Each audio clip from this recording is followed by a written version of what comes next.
and I am the founder and CEO of EduTeach and Train, a coaching and organizational consultancy, and I'm here with Joi Ransom from Luxby Salon Suite. And so we're going to have a candid conversation. It's just going to be our open, authentic selves about behind the chair, just dealing with trauma dumping and how to just let it go. Yes. So just kind of paint the picture of what your day is like as a hairstylist for us, Joi. It's just the hairstylist or overall? Just overall, but I know that because when we met a few weeks ago, this was like something that was near and dear to your heart about intersecting roles and priorities between family, stylist, friend, and the friend, the therapist, and trauma dumping is like a term that's like, okay, I gotta figure out how to release this thing and balance out and self-prioritize. So tell us what that looks like for you. What's the day in the life for you? So a day in life now? Yes. Okay. So day in life now, first of all, I'm mommy first. Mommy before anything else. Yes. So on top of being a business owner and mommy, I'm also a wife. It's a lot. I wear a lot of hats. I have, of course, wake up early in the morning. First thing I do, get myself together, get my son together, and then take him off to school. After school, come straight to the salon. I'm in here for, depending, from like 5 to 10 hours a day. And then my wife, of course, goes, picks our son up. Then if I get out in time, I'm off to practices, swim practice, baseball practice, basketball practice. And then also have to have food on the table. And then be in bed by 8:30, 9 o'clock. So that way I could go again. But again, if it's those long stretches, then I miss the evenings and the extra family time. But I'm so dedicated to this, I don't mind missing those moments. Because me and my family, we communicate and we have that connection of where I don't miss the big things. Because coming in here too, it's a lot of big things and big moments for my clients that they choose to share with me.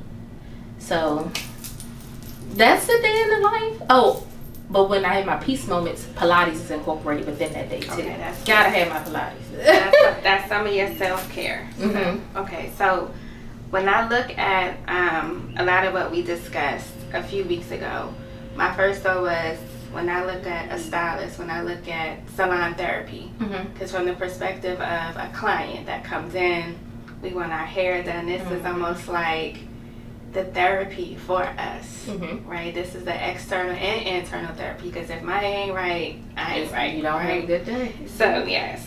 So while we know the salon offers that peace of mind, right, that respite, that care, where we can, as the client, unwind and kind of, in a sense, I don't want to say dumping, but that's the term we're using, is trauma dumping. Trauma dumping. Right. You see that there's a tendency where a lot of your clients will emotionally just unload, right? And so I want to really just open our conversation up too and just define what trauma dumping is, because that's what we're talking about too, and being able to share what that looks like for you too, because trauma dumping is a term that manifests as an unloading of just burdening emotions. Yes. And so it's just like, if you just think about it as this projectile kind of, I just need to get this off of me. My stylist is my first point of contact, and I need to unload today. So with that, when people come to the salon, I call it a pocket of peace. So if your child is not getting service, your child is not allowed to be in here because you need a moment away. I understand, because I am a mom. So with that, I have categories. I call it the good, bad, and the ugly. It's not all just trauma. It's people come in, they just offload whatever it is. So the good, of course, weddings, birthdays, babies, buying a new home, all of those, graduations. I go through that with my clients. The bad, you lost your job. You had to get a new car. You know, you now have to move location. And I have a couple of clients who have moved out of state. You know, that it's the things that we can still deal with. Now, the ugly is when you have a terminal disease where you were in a situation,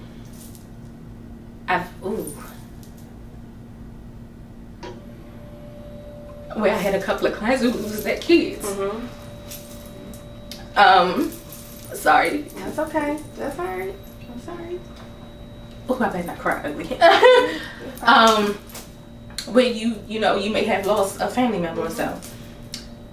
Another ugly is, you know, some people, they are going into depression, mental health problems, and it's like they don't know how to navigate through those things. So, of course, like, you are their sounding board. Yes. Because in the Black community, which I'm grateful for, that we're now getting back to mental health, where we could talk about it and we actually have it. A lot of people don't believe in that still. So it's like you come into the salon, girl, let me tell you what happened. And it's like, hold on. At first, it was just internalizing everything. But now it's like, hold up. We're going to talk about this. But now there are boundaries that has to be set. That's good. Yeah. Yep. So, yeah. So I do want to share, and let me just first give us a little moment. Just to Sorry. pause. Thank you. You're fine. Nope, you're fine. That's what this is about today. Because we want to offer somebody an opportunity to see this and also share their story and just be transparent, and hopefully this open up an opportunity, the door for healing, and really offer opportunities for other stylists and just overall stylists to come together. And again, we talked about this, and what was the term that we used? We said the inner we. Is it Yes, inner we? the inner we. The inner we. So we talked about that. The inner well, we, yes, inner I'm me, sorry. It's the inner me. we, inner me. So pretty much, I want you guys to get to the point to where, like clients in particular, to where it's like, it's okay, we have moments, but you can't allow it to take over everything. Think about, okay, how can I fix this internally? So that way, whatever it is I'm going through, I'm not projecting out on anyone else without them knowing that I'm projecting this on them. So yeah, here goes the inner me. Inner me. Inner me, inner me. Yep, that's good. So just to give some statistics, I felt that this was important when we initially talked a few weeks ago, and then delving into the topic about trauma dumping for stylists and just a client relationship rapport, that 1 in 3 hairstylists feel this unloading. They feel the burden of the emotional sharing. And so oftentimes, because this is a space where there's not a lot of judgment, right? It's very non-judgmental, right? You have a lot of emotional conversations during the salon appointment. I feel like I call it like the rubbing of the head, like. So the term we use, or what we use, is a lot of people believe that your soul enters and leaves through the crown of your head. And of course, we touch your soul. Yes. And it's so easy for us to get things out of you without even having to ask, because you feel comfortable. Again, you are at peace. You lay back in real stylist shampoo. You lay back in the shampoo bowl, and that's where you release it all. As soon as that water hits your head and the hands start to massage, it's taking away whatever burdens you may have, whatever guilt you may have felt, whatever it is that you're going through is going down that drain along with that water. But with that, here comes the release. So now you have let it out, like feeling it in the shampoo bowl, you're verbally letting it out when you get in the chair. Because again, we're on top of your head, we're in your crown, and you trust us. Like, you really have to trust somebody, like, okay, you can do whatever it is you want to my head, because I know when I walk out here, I'm going to look good, because you know I trust you. Yes. And so with that comes everything else, which we were not prepared for when we went to cosmetology school. And I'm grateful and I'm honored to have clients that unload on me, but in the past I didn't know how to handle it. So I internalized it. What they were going through, I was going through. And so here came my motto: we do life together. And so I love doing life with my clients because they see me go through a lot of transitions. I've seen them go through a lot of transitions. And I even have it to where, and I say this every time because it still shocks me. One of my clients who has living relatives, in her will, wrote her kids over to me. That right there is like one of the highest honors that you could ever get. Like, you trust me that much to have your children if anything was to happen to you. So it's a lot that comes with it. It's extremely emotional being in this industry. But again, God called me to this. And so it's like, now I need to bring light and awareness to it, because we as stylists, a lot of us suffer. In silence. In silence. In silence. Because you talked about that too as well. Yeah. And then you may encounter a couple of stylists who are hard. Mm-hmm. But it's not because they want to be. A lot of them, they don't know how to navigate through the brick walls that they're running up against. Mm-hmm. So they shut down sometimes. So can you talk about the impact? Because I know just hearing you say the suffering in silence. So that's just feeling oftentimes overwhelmed, just the stress, the emotional strain. At the top of the conversation, you just talked about balance and family. Family is first. Mm-hmm. Your family comes first, as it should. Absolutely. But can you just kind of talk about the emotional weight and the strain that you felt prior to establishing the boundaries? Because you mentioned boundaries and getting to the place where you had different outlets in place, the Pilates, and different ways to kind of combat and mitigate some of the challenges that you dealt with stress. So some of the things that I had to navigate through as far as like family times before, it was times where I felt I had to work. Mm-hmm. And of course, me having a new baby, he had to come to work with me. Granted, it of course strengthened the communication in the relationship that me and my clients have, because now they're going to see my son grow up. Mm-hmm. But there are times where it's like, I just wanted to be home after having my son and enjoying those moments. But at the same time, we as stylists, a lot of us are not, hourly based. We don't have the resources like everybody else, like the government employees. We don't get sick leave. We don't get paid vacations. Mm-hmm. So it's like we have to always be in mind that even if you go through hardships and like family things or events that you want to do, you have to say, if I take this week off, I got to come in and work on my off days so that I can make up the money that I hadn't had, that I'm not going to have during the times that I'm off. So it's like you are taking family vacations, but at the same time, in the back of your mind, you're always thinking about, okay, how many clients do I have when I get back? So that way I can make sure I can stay steady on the bills that I have to pay. So yeah, that's... Okay. Mm-hmm. So what about, you talked about some of the things that related to the stress, trying to balance it out, looking at how to kind of pivot when you're like, okay, this is really not, if you look at it, it's not a job. I don't want to say it's unstable, because it's not. This is your passion, and this is your calling, but you're still trying to balance out yourself. You're still incorporating your family as a priority. So what does the boundary setting look like? As you mentioned that. Tell us what the boundary setting looked like before, because I'm hearing you say, I don't believe you had any, right? Because you were like, yeah, I'm all in. Whatever you need, I'm going to do. But now you're saying you've established some. So back then, my clients had full access to me. You could call me any time of the day, send me messages any time of the day, and I was, if I didn't have nothing to do, 9 o'clock at night, I'm texting you back. Versus now, my clients know 7 p.m. is a cutoff.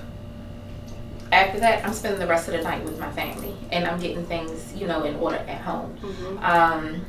When I have a certain time that I need to stop working, I have my appointment books set off to that, and I'm holding firm to it. My off days are my off days. There will be times I will come in on said off days, and knowing, you wanted to go to the park with them, but you came in anyway.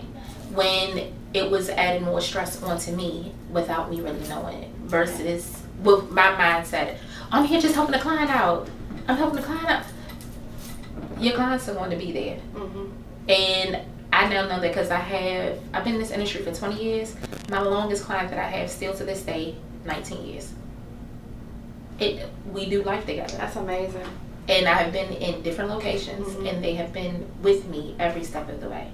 So I had to realize with myself, and again, that's when the healing journey started, that Joy, you are valuable. These people, they come to you for a reason. Mm-hmm. And once I got that set in my mind, then it was like, okay, now I need to set boundaries for we could still be on the same thing we were on before, but within a certain time frame. So that way I can have peace. Mm-hmm. And when I come in here, I'm not overwhelmed, I'm not stressed, and I'm not frantic because I'm trying to rush through mm-hmm. to get things done because I got a million things on my mind. When I come in, it's peaceful. And when I leave here, it's peaceful. Yeah. That's good. So I do want to say that's amazing for you to say that you've been in the industry for 20 years and you've had a client for 19 years. So that's a testament to your integrity. It is good. That's a testament to your integrity and the value that your clients see in you. Mm-hmm. And not only that, but look at the value you see in them, that you're like, okay, if you've been here for 19 years mm-hmm. and I've been able to sustain and maintain you as a client, not as a client, because I think, I feel like I hear you say you look at them as family. Yes. Okay. Mm-hmm. So I think that's just a testament to your heart, your passion, and your calling. Yes. Those my babies. They drive me crazy, but those are my babies. But that's good, because you wouldn't be here.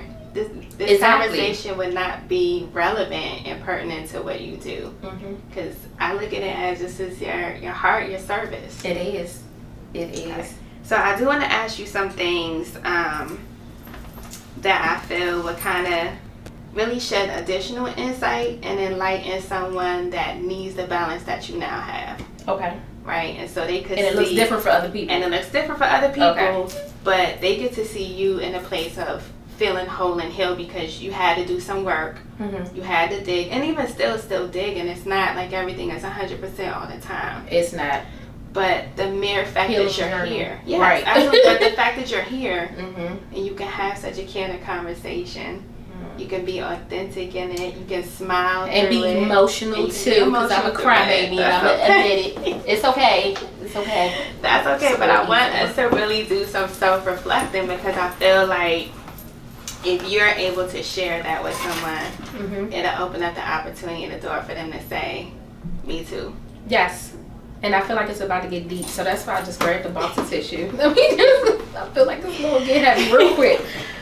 I'm ready. So, all right, my first question to you, this is kind of just looking at it from an affirmation kind mm-hmm. of perspective place of, how do you believe that the bond between a hairstylist and a client contributes to the overall experience of a salon visit? Mm-hmm. And then, can you recall an instance, because I feel like you shared that, but I know you got some more in you. Mm-hmm. Can you recall a specific instance where this particular bond with your client made a significant difference? Ooh, okay, a significant difference with me and hope. Okay. Mm-hmm. Ooh, okay. Okay. Oh, that's a hard one. It's not a hard one because there are a lot of them. Mm-hmm. Okay. So I was talking about this the other day with actually my apprentice. I was telling her that with me being in this industry, mm-hmm. the longevity of it, 30% of it, and this is just my personal opinion, mm-hmm. 30% of it is about the style. 70% is the relationship that you have with your client. That's good. That's what keeps them coming back. Mm-hmm. They come back because they want to invest in you. Mm-hmm. They see the value in you. And they know this person is going to get me right, and they trust my heart. Oh, that's good. Yeah, that's a good one. That's good. Just as much trust they put in me is what I put in them mm-hmm. too. So, yeah, that is my take on client and stylist relationship, like the significance of it. As far as something that has happened mm-hmm. that has completely changed. It wasn't something good. It wasn't something good. And it was my nephew. It was my friend. It was my client and my friend of 15 years. It was my graphic designer. Yeah. All these people I have lost while being in this industry. And every single last one of them has had a huge impact on the growth and the change. Sometimes, like, I have survivor's guilt. Speaking of my friend Satria, we were in this industry together. We were pregnant in this industry together. And it was a survivor's guilt of how come I was able to be. So with that, a quick switch. So it's like, you can, she can't. So you got to push yourself forward and make yourself a better individual. Here you go. You have to make yourself a better hairstylist, so that way you could continue to talk about her, so you could continue to say her name and know that the type of person that she was, I was very closed off in the beginning. She was a breath of fresh air. So of course I took that on, because that's what I want people to see within me. Like, I want to be that fresh air, that happy-go-lucky person, even though it's not always happy-go-lucky every day or every moment of the day. Life is too short, and losing people and going through tragedies makes you change a little bit. If not, then I'm sorry to say this, you have no heart. Like, you don't, and you can't believe in God. We always gotta look at the good and the positive within every situation. But again, you also have to look at the way that people made you feel while being here in this moment. And so what I take is, when people leave and transition over, I hold on to the good parts of them, and I make sure that I change the person that I am to have some of the good that I've seen in the people that have transitioned from my life and that have impacted me. So my nephew, he was a kid, so I started taking on his childlike personality, and I started enjoying life more, started living fearless. And you know, my client and friend TJ, she was very honest, and I love her for that, but she also had a heart of gold, to where you could talk to her about anything. So I make sure now that when I'm having a conversation with anyone, and I did it before, but now I'm more intentional with it, to where you know that I'm in this conversation. I'm not just listening to you, I hear you. And whatever it is that you are going through, I'm going to try to help you navigate through that. So that way you don't have to come back with the same story. And that's another thing. Sorry to go back, but that's another thing as far as a way that I navigate through the trauma that my clients come in with. Okay, yes, you have an ugly story. We're going to talk about it. I'm going to ask you a couple of questions. But after we have this conversation, we're not bringing this back up again. Because once you live in that space, you want to stay there. You have to, release it and let it go. And that's also the other reason for this. This is me letting go all of the trauma that I have accumulated over the last 20 years behind this chair. That's good. That's good. So what I got from that just now, Joy, this is legacy for you. Yeah. This is your legacy. This is my baby. And this is what you want to leave. So even though you have, unfortunately witnessed, the passing of your loved ones, but the pieces of them that you take with them is the legacy that you bring into your hair space every day. That's why everybody, like, here I honor those who came. Yes. And so you want to feel it. That's being beautiful. here. Yeah. That's beautiful. But that speaks to your spirit. It does. You're welcome. So my second question is kind of giving some focus and perspective again. So of course, from the perspective of a hairstylist, how do you perceive trauma dumping?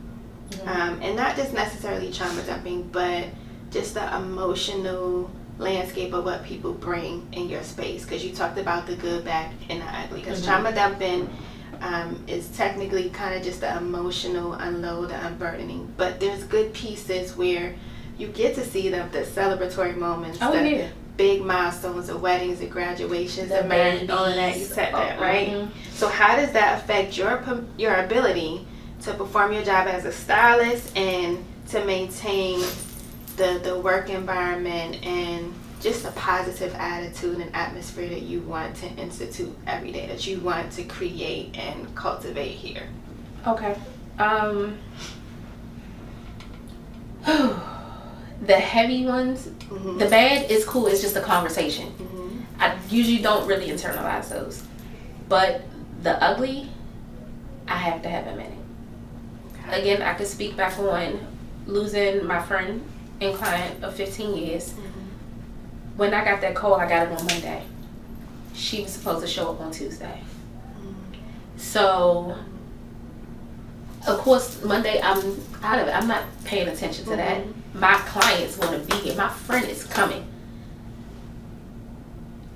Her appointment was at 9. I was like, okay, 9:15. She run a little late. Mm-hmm.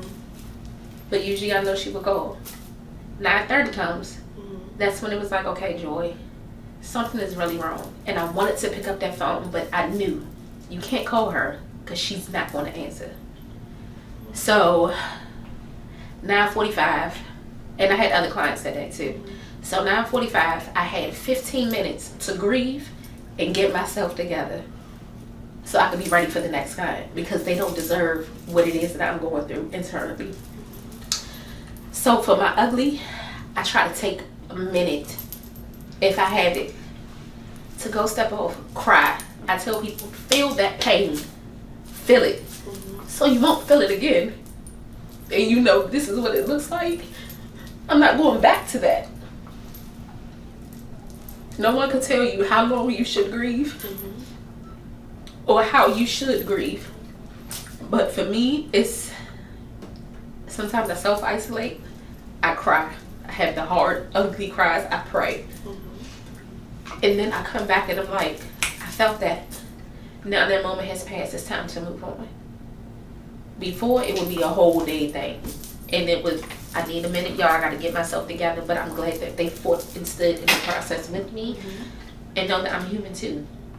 So now I just ask, give me a minute. And especially if they come and they tell me something as far as like, the child is no longer with us. And then luckily me, I have generations. If I'm having 3 grandparent, parent, child, something happens to one of them, I only not have to deal with my own pain, but I have to deal with their pain too. Yeah. So I asked them, like, I just need a minute. And then we take sometimes our minutes together, but I just step out, cry, come back, let's go. Because you're here for service. And I'm going to make sure I provide you the best service that I possibly can, so that way you don't have to feel what it is you're going through within that moment of being here. That's the job that I have. And that's how I navigate my feelings and emotions when it comes to the ugly. The bad, like I said, it's a conversation. The good, I'm in here screaming, cheering, like I'm the one that got proposed, or I just popped the baby out. And they looking like, Joy, calm down. And I'm like, no, because let's say you have 10 clients a day. You may get 3 uglies. But those uglies outweigh everything else that came in. So you got to celebrate the good while you have it. And so that's my main outlook. Even in the ugly, it's always something good in it. Always. So yeah. That's good. That's it. Yeah. That's a scripture. Did you know that? I didn't. Come on. Romans 8:28. Yes. All things work together for the good of those who love the Lord. That's the scripture you just said. So even in the midst of all of that, no, but I mean, it's in you. It's in you. That's, I feel like that's how you create the coping. That's your coping, healthy coping mechanism. Because you tapping into the heart of what you do. Yeah. That's the spiritual piece. That's the piece that's the passion that you said. That's your calling, and that outweighs everything else. Like you said, that's the blessing, because when you look at the bad, if that's a third, if a third, because that's a small percentage of, 80%, 90% of just those huge milestones that you get to see most days. So. And so, you know, again, like I said, the good I always try to focus on, no matter what it is. Even if it's ugly, we want to find some good in it. We want to, because you got to end up walking out of here happy. Absolutely. We ain't leaving in tears. Oh yeah, no. You know, I cried this whole dang on conversation. It's okay.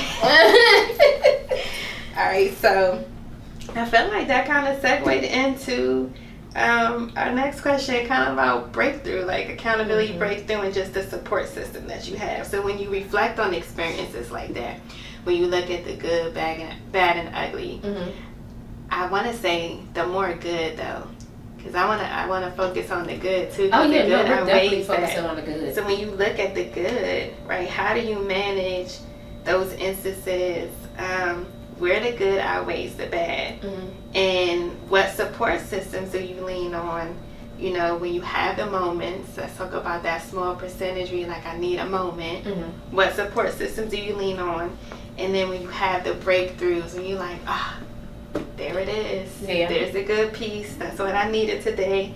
How do you work that into handling a lot of those situations? My support system is amazing. Of course, it's my wife. That's my vault. So she knows I'm always in my head. More so, she'll sit down the same way that I do my clients. I ask them the hard questions. She asks me the hard questions. And she's like, okay, so out of this, why are you internalizing it? This didn't happen to you. You know, I understand that you feel what you were feeling, but you have to understand this isn't your journey. It's theirs. You're just here helping them with it. And once I got the grip and the grasp on that, I was like, okay, so I had to find something to help me clear my mental. Then here comes Pilates. That's good. My pocket of peace. Y'all pocket of peace is coming here. Mine's going to Pilates. I don't miss a class. But being able to put myself in situations where I know, you know, you're not supposed to be doing this. But mentally, it's going to be challenging. Physically, it's going to be challenging. But after you accomplish it, you come out winning. So you come out feeling 10 times stronger. You feel that you can take on the world. And so that's the moment that I hold on to. When you're standing up on the machine and you're having to stretch yourself all the way out and then use your core to bring yourself back up. And I wasn't working out before, but being able to use those muscles, feel that pain, go through those challenges, help me with navigating in here. Yeah. Because again, same concept. Feel that pain. Use that pain, and then once you get over it, you completed a hurdle that you never thought you would be able to get over, and you came out 10 times stronger. That's good. So that's pretty much how I navigate through, for me, in my mental clarity. See, and also being able to provide that for my clients too. So yeah, I take a little bit. And then also Pilates breath. Breathe in through the nose and out through pursed lips. Especially when you're hitting something hard. Okay, let's go through this. My best friend in California does Pilates, and she said it's very effective. It's life changing. Yes. I'm not going to do this. You know, this isn't for us. No, it's for us. All of us. But I like what you said about the core. Yes. And get into the core. And at the core, you're centering yourself. You're fighting through and pushing through. You know, it's what's driving you. Even though mentally you're drained, hearing those voices. Hurting, You can't do this. Yes. What are you doing? But then it's something, you have that drive, and it's like, okay, I'm going to fight through this. And once you push through, you're like, oh, I accomplished that. That's nothing. What's next? And that's what I use in life. Yeah, that's calling anything. Yeah, I like that. I like that. Okay, so I like how you just kind of flowing into these next questions, right? You know. Okay. So that's the support piece too. You know, discussing a lot of you know, what you've endured and kind of just managing and prioritizing yourself. You know, putting your family first, and then managing the clients. You know, what proactive steps would you say you can kind of support other stylists, right, in addition to your clients, through kind of a well-being, because we talked about Pilates, we talked about mental health, and just the trauma piece of it. So what would you suggest during salon visits, right, if you could kind of give some insight to another stylist, a colleague? What would you suggest to them that they can contribute or take from this piece today, to give some positive and proactive steps that can kind of continue to cultivate and foster a healthy relationship with clients, but offering an opportunity and a touch point to say, hey, you definitely need to prioritize family, self, and everything you have that is connected to you. Because although this is your business, this is your passion, you don't want this to overtake everything else. And you lose focus and track of everything. Everybody knows I'm very blunt. I say have the hard conversation. We're all adults. Some don't act like it, but it's okay. Have the hard conversations. You'll be surprised. You would definitely be surprised. Sometimes they just need that firm handshake to say, look, I'm human. I need a minute. You know, sometimes when you come in, it's nothing always good. And that's what I tell my clients. If you can't come here with something positive, we're not about to have a conversation today. Because even though we have some heaviness, we still want to end this with something good. We have to. So that also, use your colleagues if you're in a space where you have coworkers. Use them also as a soundboard. I do not believe in putting anybody's business out there. I tell my clients this all the time. We have a contract that is not physical, but we have signed that NDA. We do not discuss anything that has been talked about within here. Whatever stays, whatever sits. You know what they say about Vegas? What happens in Vegas, what happens in here stays in here. Yes. And I'm going to be honest, I tell this to my clients. Sometimes it goes in one ear and not the other because it's so much that comes in. Yes. So, you know, and I hate to say this, but I love to say this. Some of my clients, I know more about them than their spouse do. I love that because I love that you trust me. But at the same time, that goes to show that there's still a lot of work that people have to do. And so I say, use the people around you. We have to find some type of resources because, again, like I said, they did not train us for what's to come once you stand behind that chair. They didn't train us for the mental part. Like, of course, yes, we could pass state board, we could curl the hair, we could cut, we could relax, we could do any and all those things. But learning how to manage the mental state of not just yourself, but others. I want to create a group or a platform to where we're able to come together and we're able to hash it out, and not even just hash it out, but even just let it out there on the table. Because it's not just the trauma dumping that comes with it. It's the financial burdens of being in this industry. It's, you know, for new people coming and booking the clients and you not knowing what to expect when you jump into this. And so I want to create a space to where we're able to come together and we're able to do these type of things and release it. Just therapy, just like therapy, we need that within our industry. It should be a part of our industry. Like, we need to have some type of mental health course that comes in when you're getting your cosmetology license or any type of license within the beauty industry. When you touch someone, it's like open playing field to, okay, you can do my nails. Girl, let me tell you what happened. It's this and the third. And it's like, oh, okay. And then it makes you realize that whatever you were going through is nothing compared to what other people have experienced or possibly are going through in that moment. So I just want to start a round table and just talk, let it out, because it will release it, let go. It's time to let it go. That's good. That's why we're here. So my last question is a faith talk question. Okay.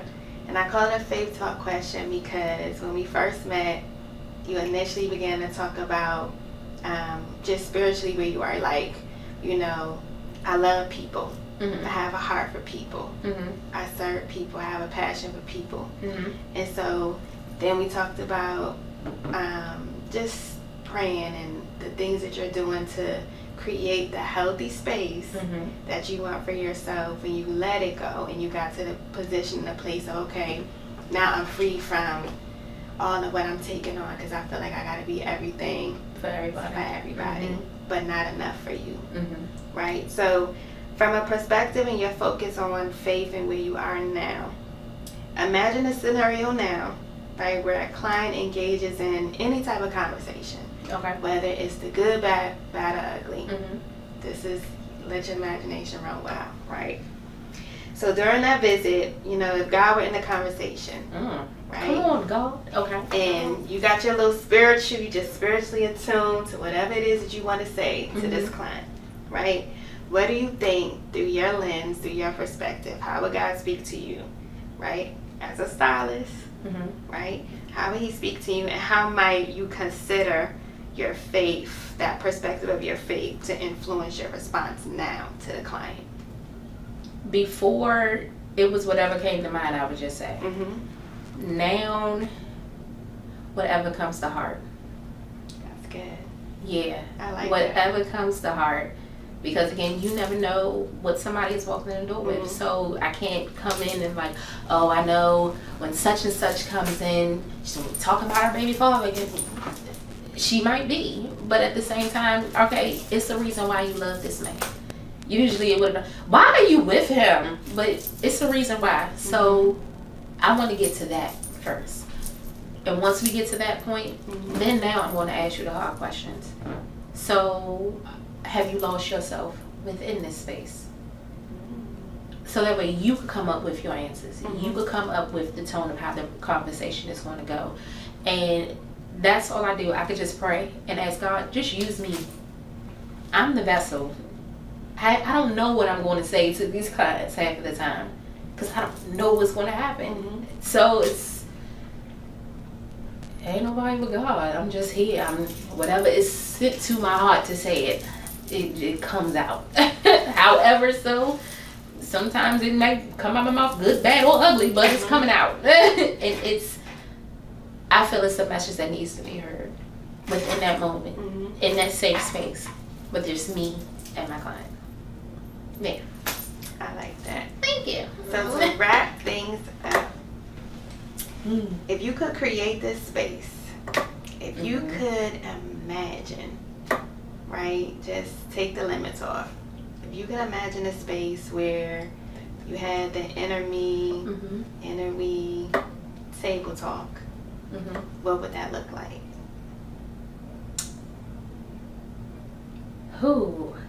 What would it look like?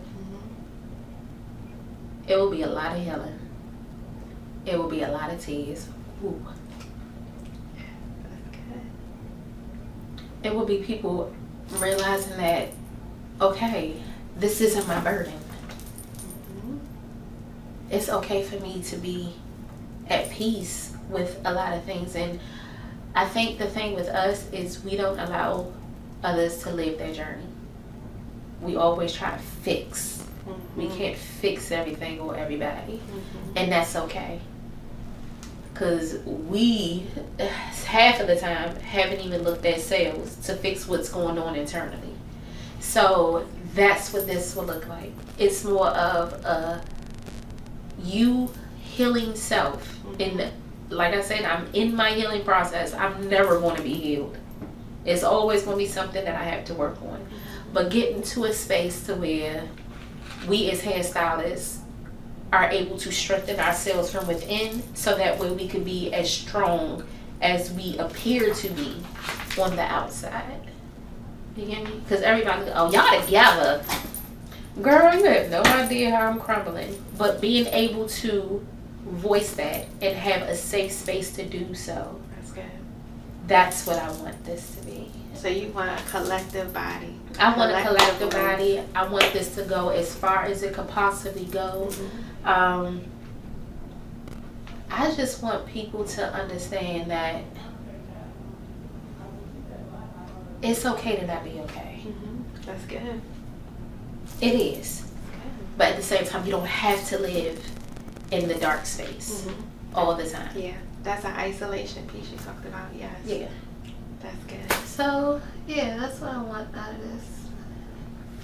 My passion project. Yeah.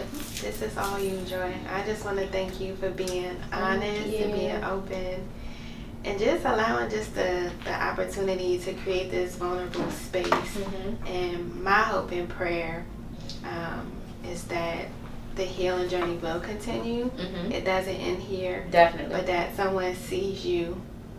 Sees us. And sees us, yes. And they say, okay, let the journey begin. And this platform continues to evolve in a way that it fosters and cultivates that collective voice. Absolutely. This was good. Yes, I loved it.